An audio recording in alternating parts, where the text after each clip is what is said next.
सो आप सब आनंदित रहिए क्योंकि परमेश्वर हमारे साथ है। और आज हम खास कुछ वचनों को हम सीखने के लिए जा रहे हैं जो कि हम मरकुस से पढ़ेंगे। मरकुस उसका 4 अध्याय और उसका 35 पद से हम पढ़ेंगे। उसी दिन जब सांझ हुई तो उसने उनसे कहा, यानी यीशु ने अपने चेलों से कहा, आओ हम पार चलें। और वे भीड़ को छोड़कर जैसा वह था वैसा ही उसे नाव पर साथ ले चले, और उसके साथ और भी नावें थी। तब बड़ी आंधी आई और लहरें नाव पर यहाँ तक लगी कि वह अब पानी से भरी जाती थी, और वह आप पिछले भाग में गद्दी पर सो रहा था। तब उन्होंने उसे जगाकर उससे कहा, हे गुरु, क्या तुझे चिंता नहीं कि हम नाश हुए जाते हैं? तब उसने उठकर आंधी को डांटा और पानी से कहा, शांत रह, थम जा। आंधी थम गई और बड़ा चैन हो गया। 40 पद। और उनसे कहा, तुम क्यों डरते हो? क्या तुम्हें अब तक विश्वास नहीं? ये यीशु मसीह अपने चेलों से कहता है। 41 पद कहता है, वे बहुत ही डर गए। यीशु मसीह के चेले डर गए और आपस में बोले, यह कौन है कि आंधी और पानी भी उसकी आज्ञा मानते हैं? हालेलुया। सो सब ध्यान से सुनेंगे और देखिए 35 पद क्या कहता है कि उसी दिन जब सांझ हुई तो उसने चेलों से कहा, आओ हम पार चले। यह उस समय की घटना है जब यीशु मसीह बहुत सारी भीड़ को, जो लाखों में भीड़ उसके पीछे चलती थी, उन्हें संदेश दिया।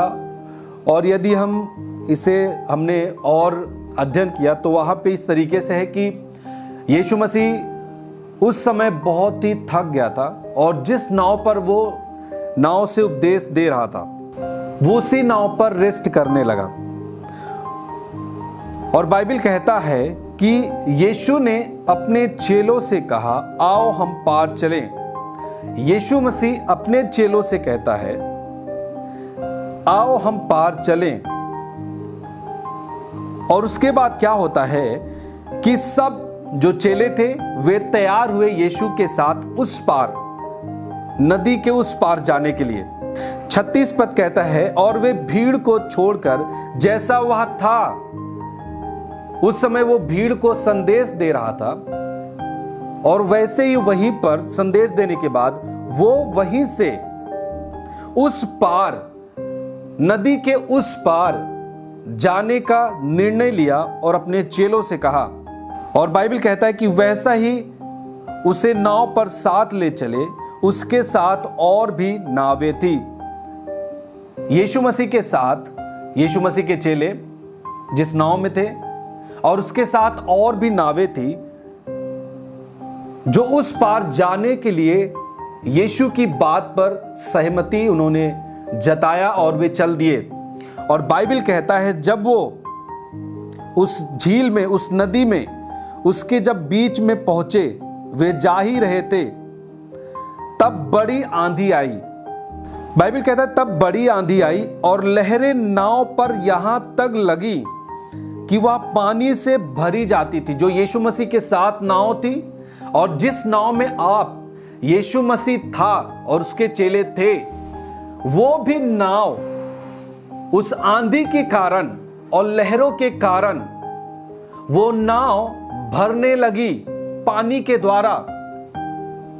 एक बात ध्यान दे, ये जाने के लिए निर्णय किसने किया? यीशु ने किया।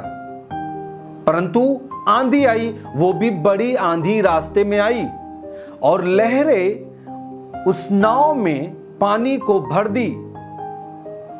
हालेलुया। लेकिन इस रास्ते में चलने के लिए अगुवाई किसने की है? यीशु ने। फिर जब यीशु ने अगुवाई किया तो फिर बड़ी आंधी और लहरें ये क्यों आई? ये हम मनुष्य हम सोच सकते हैं, क्योंकि बहुत सारे लोग अलग अलग तरीके से अपना विचार रखते हैं। बहुत लोग यीशु के जब सुसमाचार को सुनते हैं लोग, अलग अलग तरीके से लोग विचार करते, सोचते हैं, सब अलग अलग तरीके से उनका सोचना है, उनका विचारना है, सब अलग अलग बातों को मानते हैं। ठीक है, यदि हम अपनी एक मनुष्य सोच से यदि समझे, सोचा, एक व्यक्ति यदि सोचे, जब यीशु ने कहा कि उस पार चलें और सब चेले तैयार हो गए और उस पार जाने के लिए उन्होंने रास्ते को तय किया, और जब जा ही रहे थे तो बड़ी आंधी आई और लहरें इतनी उठी कि नाव में पानी भरने लगा। और आप जानते हैं यदि नाव में पानी भर जाए तो नाव डूब जाएगी और जो नाव पे सवार लोग होते हैं वे भी नष्ट हो जाएंगे। निर्णय यीशु ने दिया, डिसीजन ये यीशु का था और सब चलने के लिए तैयार हुए, लेकिन आंधी रास्ते में आई। हालेलुया।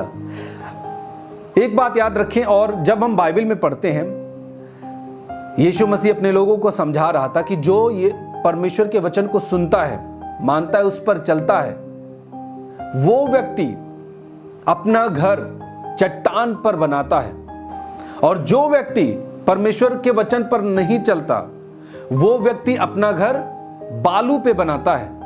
परंतु वहां पर भी लिखा है कि बाढ़ें आई, आंधियां आई, परंतु जो बालू पे घर बना था वो नष्ट हो गया, परंतु जो चट्टान पर बना था, पत्थर पर बना था, वो नष्ट नहीं हुआ। इसका मतलब यीशु यदि डिसीजन दिया है, यीशु के कहने के अनुसार आपने रास्ते को तय कर दिया और आप चलना आपने शुरू कर दिया, तो ये मत सोचिए कि आंधियां नहीं आएंगी, आप ये मत सोचिए तूफान नहीं आएगा, लहरें नहीं आएंगी, ये आएंगी। आंधियों का आना, लहरों का आना तय है हर एक जीवन में, वो चाहे यीशु मसीह को ग्रहण किया है या फिर नहीं किया है। परंतु बाइबल बताता है जो परमेश्वर के वचनों पर चलता है, जो उसके वचन को फॉलो करता है, उसका घर चट्टान पर बना था और आंधी बाढ़ें आई, उस घर को गिरा नहीं सकी। हालेलुया। इसका मतलब जब भी आप परमेश्वर के वचन के अनुसार जो डिसीजन आता है, निर्णय आता है, उसे आप अपना निर्णय बनाकर चलना शुरू करते हैं, तूफान आएंगी, आंधी आएंगी, परंतु वो आपको गिरा नहीं सकेगी, वो आपको नष्ट नहीं कर सकेगी, क्योंकि जो डिसीजन है, हमारा जो अभी डिसीजन है, वो परमेश्वर के द्वारा दिया गया डिसीजन है, निर्णय है। हालेलुया। बाइबल कहता है 35 पद में कि यीशु ने खुद कहा अपने चेलों से, आओ हम उस पार चलें। इस बात का निर्णय यीशु ने किया और चेले तैयार हुए, परंतु बड़ी आंधी आई। और जब आप पढ़ें आगे 37 पद में, आंधी आई, लहरें आई और जब नाव भरने लगी पानी के द्वारा, तो 38 पद क्या कहता है?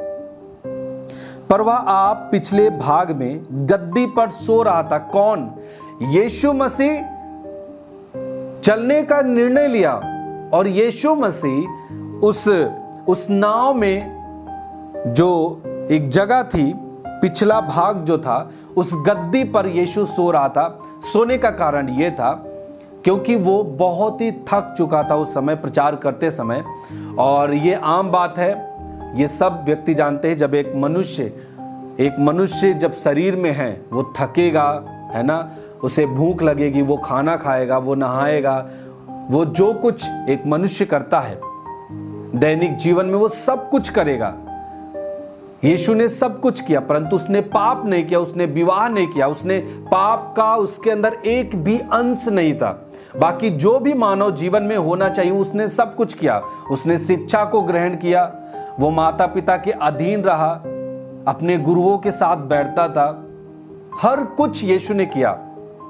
और यीशु जब थका तो वो जाने का निर्णय तो लिया, परंतु उस नाव पे वो थक गया था और सो रहा था। और बाइबल कहता है तब उन्होंने उसे जगाकर, यीशु के चेलों ने उसे जगाकर उससे कहा, हे गुरु, क्या तुझे चिंता नहीं कि हम नष्ट हुए जाते हैं? चेले डर गए, हड़बड़ाने लगे, उनके अंदर घबराहट होने लगी। अरे अब तो पानी भर जा रहा है नाव में, इतनी बड़ी आंधी, इतनी बड़ी तूफान, और वो भी पानी के बीच में, अब तो हम नष्ट हो जाएंगे। वे डर गए। हकीकत बात यदि हम पढ़ें बाइबल में आगे लिखा है कि जो चेले थे वो डर गए थे।